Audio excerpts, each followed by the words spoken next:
If you found a locket etched with CB, beloved, and discovered the woman in the photograph never existed the way the town remembers her, would you dare to follow the trail? The courthouse bell chimed 8:30 on a Tuesday morning that tasted of coming snow. Samuel Worth buttoned his wool coat against the November wind that swept down from the Black Hills and rattled the auction notice tacked to the telegraph pole. The paper bore a woman's name he'd never heard spoken, aloud Catherine Bellwether, and a list of her earthly goods. 160 acres, a sod house, barn, 2 milk cows, and sundry household items. Sam pulled the brass locket from his vest pocket and thumbed it open. The photograph inside showed a woman with dark hair pinned neat and eyes that seemed to look straight through the camera glass.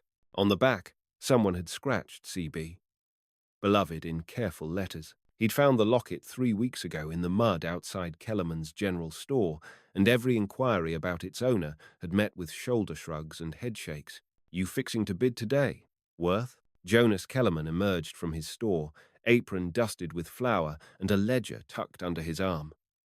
The storekeeper's pale eyes lingered on the auction notice. "Depends on the starting price."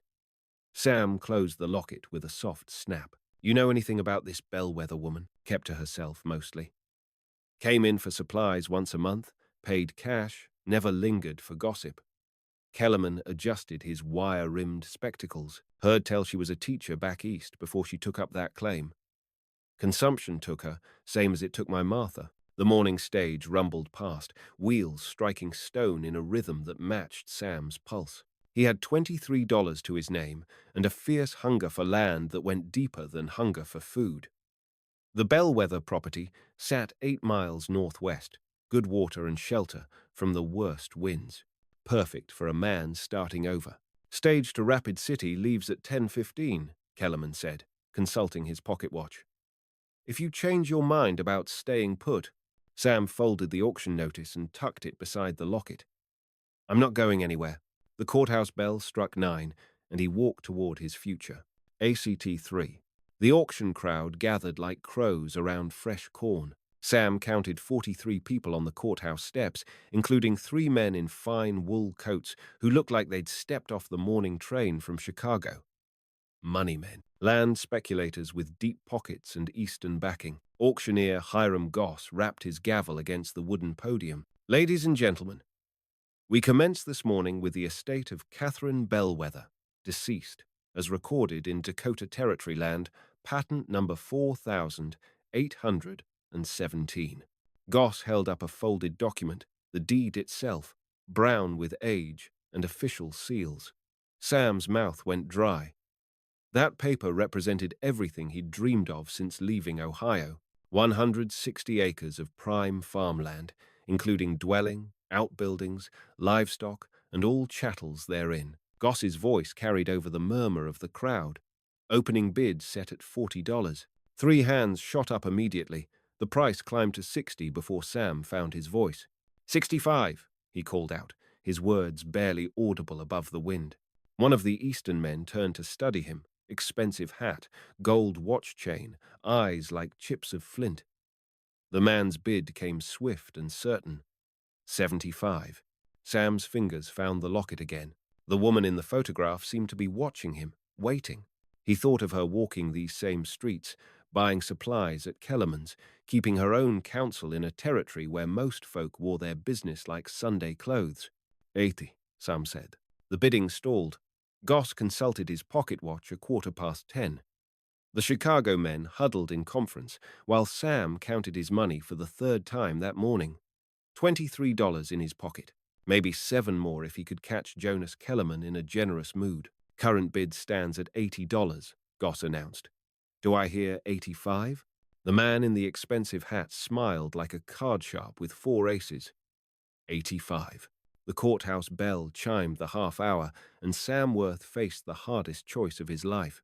Midpoint, $100. The words left Sam's mouth before his mind could catch them. The crowd fell silent, except for the scratch of pencils on paper and the distant clatter of wagon wheels on Main Street. Sam's heart hammered against his ribs as he realized what he'd done, bid money he didn't have on land belonging to a woman he'd never met. But when he looked at the locket in his palm, at Catherine Bellwether's steady gaze, something settled in his chest like a key turning in a well-oiled lock. This wasn't just about land anymore. It was about honoring a woman who'd carved out her place in this hard country, who'd lived and died without family to speak her name at auction. He belonged here, in this moment, holding her memory up against the wind. $100 to the gentleman in the brown coat, Goss called out. Do I hear 105? The Chicago men exchanged glances. The leader tipped his hat brim down, a gesture Sam read as clearly as words written in dirt. Too rich for our blood. Going once? Goss said. Going twice. Sam closed his eyes and felt Catherine Bellwether's land settling around his shoulders like a worn but warm coat. ACTIIB. The gavel's bang echoed off the courthouse walls like a gunshot, sold to Samuel Worth for $100. Applause rippled through the crowd, but Sam barely heard it over the blood rushing in his ears. Hiram Goss beckoned him forward with a crooked finger. Payment due immediately, Mr. Worth. Cash or certified bank draft. Sam approached the podium on legs that felt borrowed from someone else. He pulled out his $23 and laid the bills on the wooden surface like cards in a losing poker hand. I'll need a moment to arrange the balance, he said. Goss frowned and consulted his pocket watch. Auction rules require immediate payment. You have 15 minutes before I move to the next highest bidder. The Chicago men perked up like vultures, sensing weakness. Sam's mind raced through his options, none of them good. He could ask Jonas Kellerman for credit, but the storekeeper barely knew him. He could try the bank, but his collateral amounted to one worn saddle and a lame horse. Excuse me. A woman's voice cut through his panic. Sam turned to see a lady in a simple grey dress and practical bonnet approaching the podium.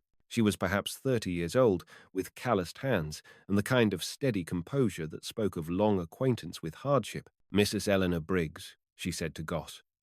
I run the schoolhouse 2 miles south of the Bellwether property. She turned to Sam. I believe Catherine would have wanted her land to go to someone who'll work it honest, not to speculators who'll strip it bare and move on. Mrs. Briggs reached into her reticule and withdrew a small cloth purse. I have $37 saved from my teaching wages.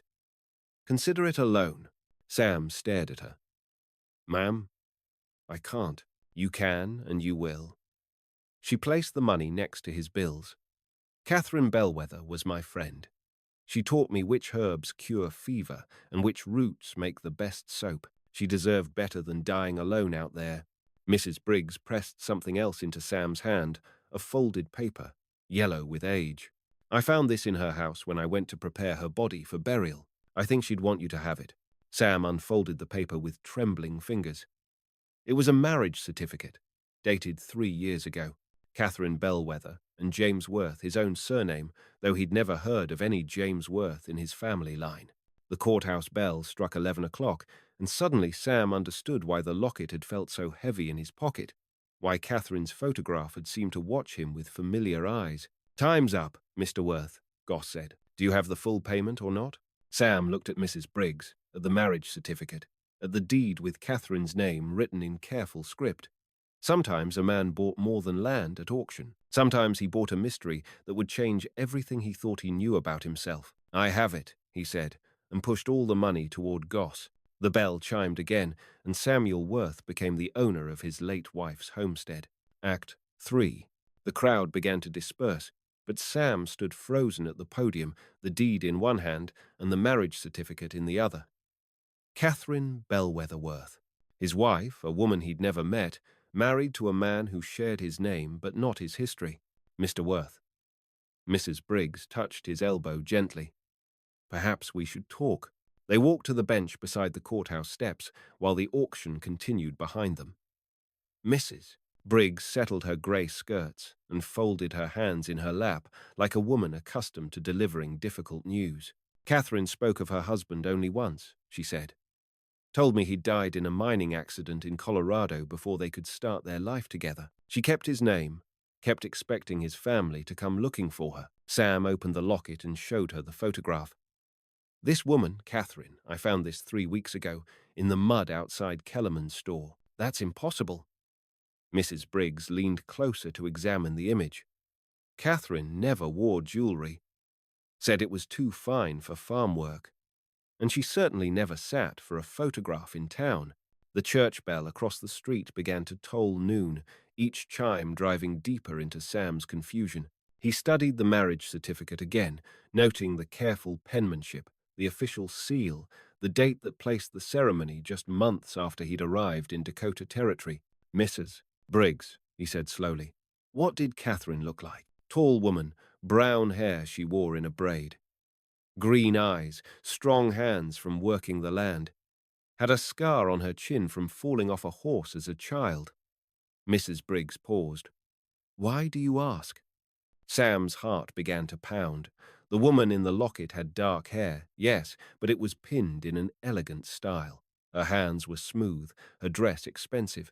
No scar marked her delicate chin. This isn't Catherine, he whispered. The courthouse clock struck the half hour, and understanding hit Sam like a physical blow. Someone had planted the locket for him to find. Someone who knew about James Worth, about the marriage, about the land that would come up for auction. Who else knew Catherine was ill? He asked. Mrs. Briggs considered. Dr. Morrison, of course. The preacher who gave her last rites. And she frowned. Now that I think of it, there was a woman who came to visit her toward the end. Well-dressed lady from back east, claimed to be a distant cousin. The auction crowd was thinning now, but Sam spotted the Chicago men near their rented carriage. The leader, the one who'd bid against him, was speaking intently to a woman in an expensive traveling dress. Even from a distance, Sam recognized the face from the locket. Son of a gun, he breathed. Mrs. Briggs followed his gaze.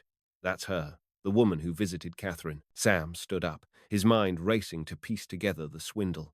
The mysterious cousin had planted the locket, knowing he'd feel obligated to honor the unknown woman's memory. She'd counted on his conscience driving him to bid on Catherine's property, probably expected him to fail when he couldn't raise the money. But her plan had a fatal flaw. She hadn't counted on Mrs. Briggs. They wanted the land, Sam said. Figured they'd get it cheap when I defaulted on payment. The woman by the carriage turned in their direction, and Sam saw her eyes widen with recognition.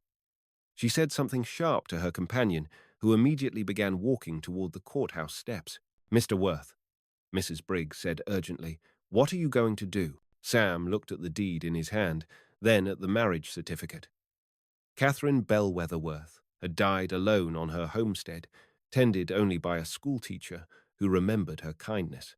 She deserved better than to have her memory used as bait in a land grab. I'm going to honor my wife's legacy, he said. The Chicago man was climbing the courthouse steps now, his expensive coat billowing in the wind.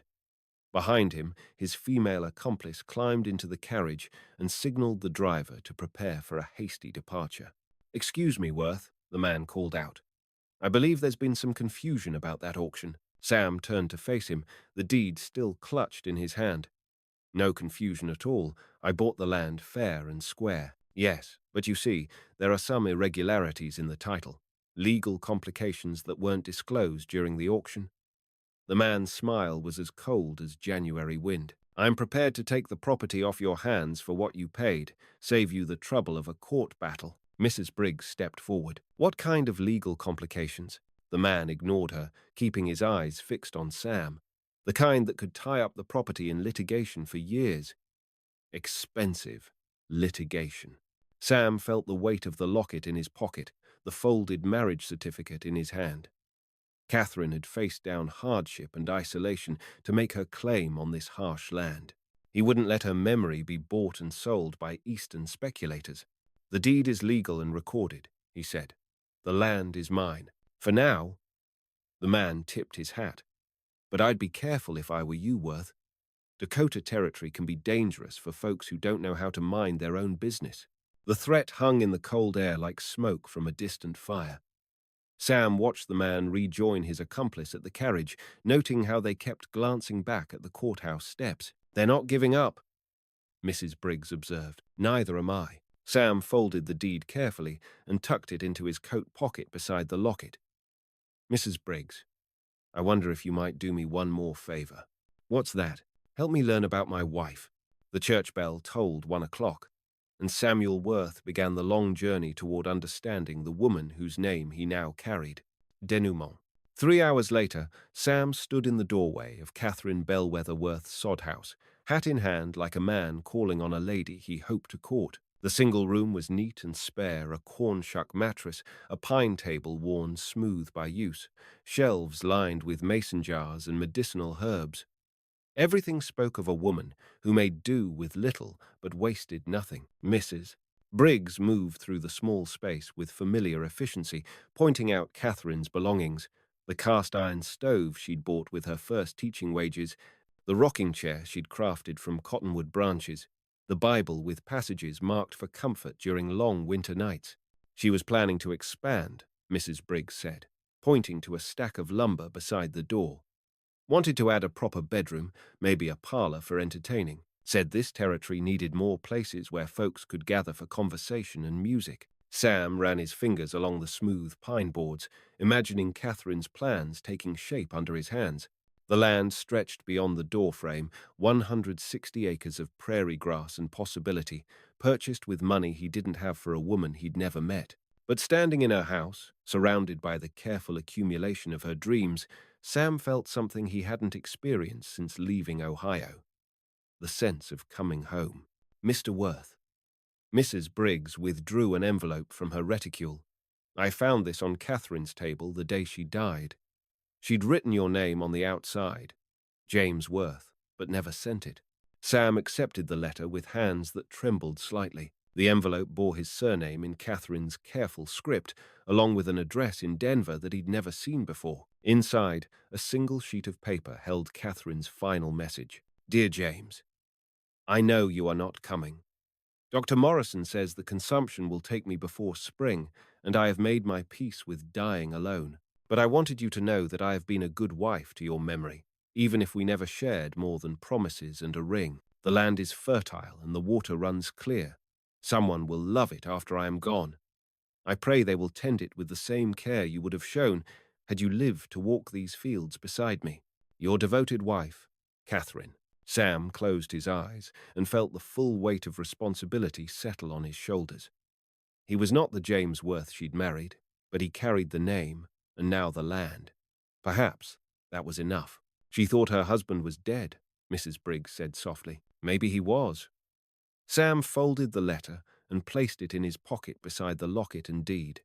Maybe James Worth died in that Colorado mine, and Samuel Worth was born to take his place. The afternoon sun slanted through the small window, casting long shadows across Catherine's careful belongings. Outside, the wind carried the promise of winter and the distant sound of the evening stage departing for destinations unknown. Sam Worth, husband, widower, and landowner, stepped across the threshold of his new life. Mrs. Briggs smiled. She would have liked you, I think. I hope so, Sam said, and closed the door behind them. The prairie stretched endlessly in all directions, patient and waiting, as Samuel Worth learned to carry a dead woman's dreams into the uncertain future. If you'd like more stories like this, stay a while. I'll tell the next one tomorrow night.